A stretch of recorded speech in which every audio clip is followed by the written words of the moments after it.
FSU was one of the worst teams in the country against bunch sets last season. Against all plays that didn't feature bunch sets, they held offenses to 4.19 yards per play. That puts them at 4th in the country. When they did face bunch sets, they gave up 6.63 yards per play, which drops them down to 104th in the country. In order to understand why this was, we have to first understand what bunch sets are. Simply put, a bunch set is just a formation where 2, 3, or sometimes even 4 wide receivers are placed nearby each other. This enables offenses to run a lot of pick plays and generally get wide receivers open in creative ways. This video is going to specifically focus on bunch sets featuring 3 receivers to one side, as this is where most of FSU's struggles came in. So what did offenses do to take advantage of bunch sets against FSU? I decided to isolate all of the plays in the 3 games which FSU gave up the most yards to bunch sets. Our first stop is the game against Louisville. The stats I used counted these trip sets to the boundaries as bunch formations. While this isn't what most people would think of as a bunch formation, you can see why PFF defined them that way, as these receivers are still in close proximity to each other.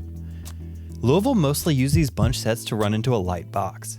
If you've been watching my channel, you'll know that FSU wanted to keep 2 safeties back to protect their corners.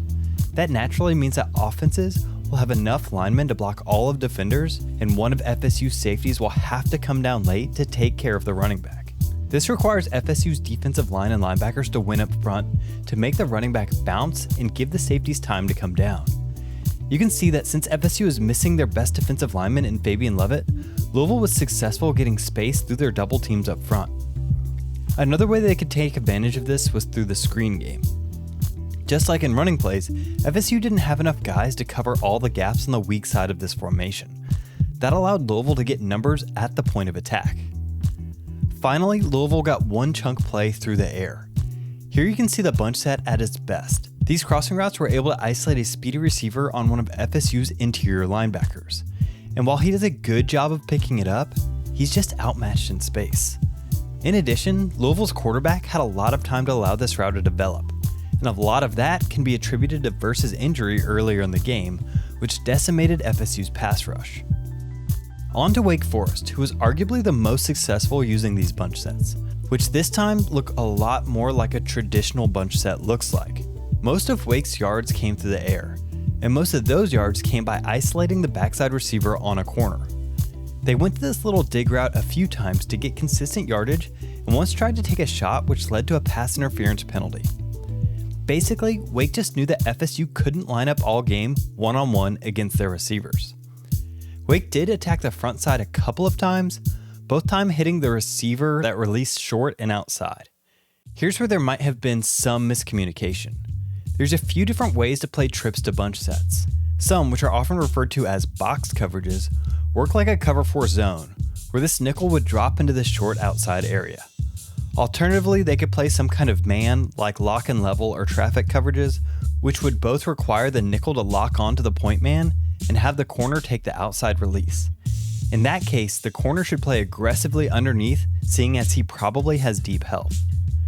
You can see in this play, it looks like FSU is in a cover 4 shell, with this safety playing relatively close to the box, which leads me to believe that they might be playing some kind of box coverage, where this corner is expecting underneath help by the nickel, which he doesn't receive because the nickel is locked onto the point man. It's hard to definitively know who's at fault without the play sheet, but I would guess that it's probably this nickel. This play is a little funky, but their alignment makes me assume they're playing some kind of man coverage. Here the outside receiver stems like he's coming inside, only to release back outside.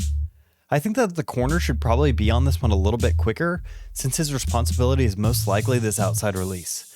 But this is a tough read and may just be a good play call. These are really the only times I've seen any form of miscommunication on these plays. There's one similar in the Clemson game, but that one might not be a communication issue more than just them losing a one-on-one. Okay, with Wake down, we can skip to the end of the season, the bowl game against Oklahoma. The Sooners really didn't have a traditional bunch set. Most of these plays were actually 2 receiver stacks with an attached tight end. They actually weren't super successful on a play-by-play basis. Most of their yards came on 2 big plays. The first was a chunk pass to the strong side. This was effectively into the teeth of double coverage. I have no real problem with how FSU played this conceptually. The corner couldn't keep up with a great college receiver, and the QB placed the ball exactly where it needed to be to make a tough completion. If you're forcing teams to live on this play, they probably won't make it more times than they will. The other play was reminiscent of the Louisville game. Here FSU has a linebacker stunt going. Deloach heads to this guard's outside shoulder, presumably to allow the outside backer to have a free lane on his inside. Unfortunately, the running back hits that gap before the outside backer does, and OU breaks a big gain. After watching the film, something didn't quite sit right for me. I thought maybe the stats might be a bit funky because of the small sample size. However, when I ran the numbers, the difference between yards per play on bunch versus non-bunch plays were statistically very significant, with a p-value of 0.0086, meaning that there's less than a 1% chance that this difference could be explained by chance alone. This passes basically every standard for publication in a scientific journal, which only requires a p-value of 0.05. But you can't always trust p-values. This is a growing problem in scientific literature, and it's something that doesn't get talked about enough in the sports statistics world. With large and relatively random data sets, you can always find these kind of weird correlations. But that doesn't imply causation. All we can say is FSU intended to give up more yards on bunch plays than on non-bunch plays. Not that the bunch plays were what caused them to give up more yards. That's why you have to give weight to film, to tease out if these data points actually say what you think they're saying. Every team that exploited FSU using bunch did in different ways, and the three that we looked at didn't even show the same looking bunch formations. Louisville's success using bunch is theoretically no different than a regular trips look, and FSU didn't struggle against those in particular last season. Same idea with Wake, where they took most of their shots to the backside receiver, which means that the front side receiver spacing probably meant very little. Oklahoma got a couple of big plays, one of which was a tough pass in double coverage. Plays were the strength of the bunch sets, i.e. their ability to generate confusion or picks from overlapping routes, constituted a small minority over the overall yards gained from bunch plays. It's also always important to consider opponent strength in stats like this. The x-axis shows the amount of bunch set plays ran in the game, and the y-axis shows the opposing team's offensive ranking according to F+. 3 of the 4 best offenses they faced were also the 3 highest in terms of bunch plays ran. It makes perfect sense that that would skew the data against the bunch. It's also worth noting that in the 2 years prior to this, FSU actually gave up less yards per play on bunch plays than they did on non-bunch plays. However, there's probably some kernel of weakness to be found here. Bunch sets do a good job of isolating the defense in one-on-one matchups, and these 3 teams found particular success in winning these matchups. So FSU did what they had to make sure that this didn't happen again. This didn't rely on changing their scheme. They went to the portal and bolstered their defensive line, who lost their matchups against Louisville, and their corners, who struggled against Wake and Oklahoma.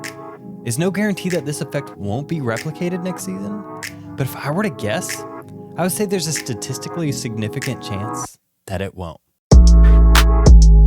Thanks for watching. Make sure to check out the interview that we did with Coach Mike Norvell last week if you haven't already. We got to watch some film with him and even surprised him with some film that he wasn't expecting.